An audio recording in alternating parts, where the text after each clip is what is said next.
Remember this? That sweet, simple story about how a bill becomes a law? Well, today we're going to pull back the curtain and explain why that cartoon you saw in fifth grade, well, it's not just wrong, it's a complete fairy tale. Yeah, we all know the tune. This little guy, this cute cartoon bill, supposedly born from a great idea from the people, debated by our representatives, and signed into law. It's supposed to be the bedrock of American civics. Turns out, it's also a lie. A total lie. See, in the real world, the process isn't nearly that pure. And that little bill? He's definitely not sitting around on the steps of Congress, nope. He's being built on a corporate assembly line. Okay, so let's get into how this really works.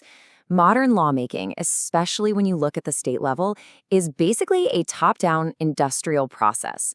And it doesn't kick off with a great idea from a concerned citizen. It starts with a billionaire and a bank account. So, let's invent a character for our story. We'll call him Mr. Deep Pockets. He's a billionaire, and he has one simple goal: pass a law he calls the Freedom from Taxes Act, which, surprise, surprise, eliminates his corporate taxes. Step one is getting the cash into the system. So this whole thing kicks off with anonymity. Mr. Deep Pockets doesn't just hand a check to a politician. That leaves a paper trail. Instead, he uses what you could call a dark money ATM. He funnels his cash through an organization like Donors Trust, which sources have called the vascular system of this whole operation. These are special funds that don't have to reveal who their donors are. So the money gets scrubbed. It goes in with his name on it, and it comes out the other side as clean, untraceable cash ready to be spent on politics. Okay, the money is clean. Now it's time to build the product. That cash flows to places like ALEC, the American Legislative Exchange Council. And ALEC, that's the factory floor.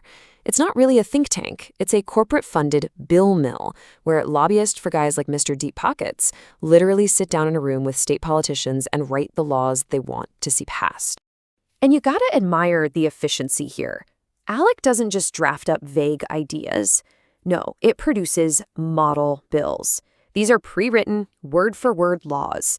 All a friendly politician has to do is download the file, type their state's name in at the top, and introduce it like it was their own brilliant idea.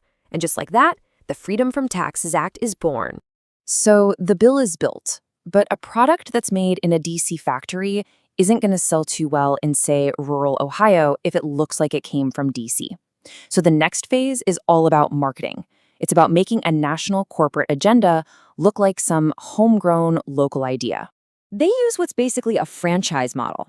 The national model bill gets handed off to a local think tank that's part of a nationwide web called the State Policy Network. So in Ohio, suddenly the Buckeye Institute releases a study saying the Freedom from Taxes Act will be an economic miracle. In Missouri, the Show Me Institute does the exact same thing. It's really just like slapping a Made in Tennessee sticker on a product that was designed and paid for by national corporate interests. But, a stuffy report from a think tank isn't enough. You have to create the illusion that regular people are clamoring for this. You have to manufacture consent. And for that, you need a media blitz. And this is where it gets really weird.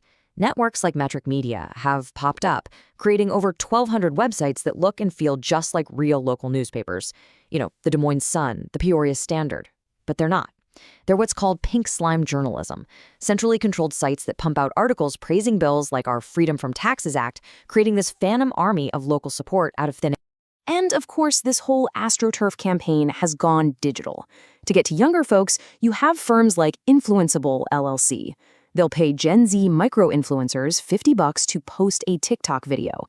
They get a script, and often, without even saying it's an ad, they'll tell their followers that the Freedom from Taxes Act is, and I quote, base. All right, so you've got the anonymous money, you've got the model bill, and you've got a whole fake news and influencer campaign pushing it. But what happens if, after all that, a local politician actually has a conscience and decides to vote against a bill that would hurt their own town? Well, that's when you bring in the muscle.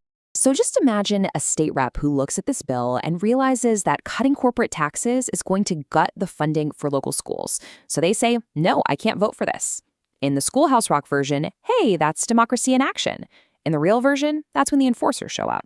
See, groups funded by that very same dark money network, think Texas Scorecard or the Club for Growth, they keep these legislator scorecards. If you vote the right way on the Freedom from Taxes Act, you get an A+. But if you vote no, you get an F. You're branded a Republican in name only, and they will pour millions into a primary campaign to find someone who will listen. So let's be clear, this isn't about accountability to voters, it's a protection racket. The message to politicians is simple. Nice political career you've got there. It'd be a real shame if something happened to it. You vote with the money, or the money will make sure you're gone. So the pressure works. The bill passes. Mr. Deep Pockets gets his big tax cut. But he's got one last problem. What if voters wise up and, in the next election, they vote in new leaders who repeal the law? Well, that's where the final and maybe the most insidious step comes in: the constitutional trap. This is the real endgame. It's called constitutional lock-in. Researchers sometimes call it petrification. Instead of just passing a regular law, they amend the state constitution itself. We've seen this in states from Arkansas to Georgia. It makes the policy almost permanent, protecting it from what they see as the whims of future voters. It's literally like pouring concrete over the new law. And here's how the trap actually works. In states like Arkansas and Oklahoma, it now takes a 75% supermajority vote in the legislature to raise most taxes. So it only took a simple 51% vote to pass Mr. Deep Pockets' tax cut, but it would take a nearly impossible 75% vote to ever raise taxes again to, fund those schools they just bankrupted. It's a one-way ratchet, and it's designed to be unbreakable. And to get these amendments passed, they use some pretty sneaky tactics. They'll use intentionally confusing language on the ballot, some call it ballot candy, to trick you into voting for it. Or they'll pull a move like we saw in Ohio, trying to hold the vote in a special August election that they themselves had just banned, all because they're hoping nobody shows up to vote. So let's just recap this whole assembly line, right? Mr. Deep Pockets' anonymous money funds a factory, ALEC, which writes a prepackaged law, a local franchise sells it, fake news sites and paid influencers create the buzz, political enforcers threaten anyone who steps out of line, and finally, the state constitution is changed to make the whole thing permanent. It's a closed loop. That old Schoolhouse rock cartoon was about a process that was supposed to be driven by citizens. This modern assembly line, it has a very different driver. The voter isn't in the driver's seat anymore. You're not even really in the passenger seat. You're just along for the ride in a car driven by Mr. Deep Pockets. Which brings us to the final and most important question. If this is the new reality, this closed system where money writes the laws, media manufactures consent, and the Constitution locks it all into place, what is the role of an ordinary citizen? Where exactly do you fit in?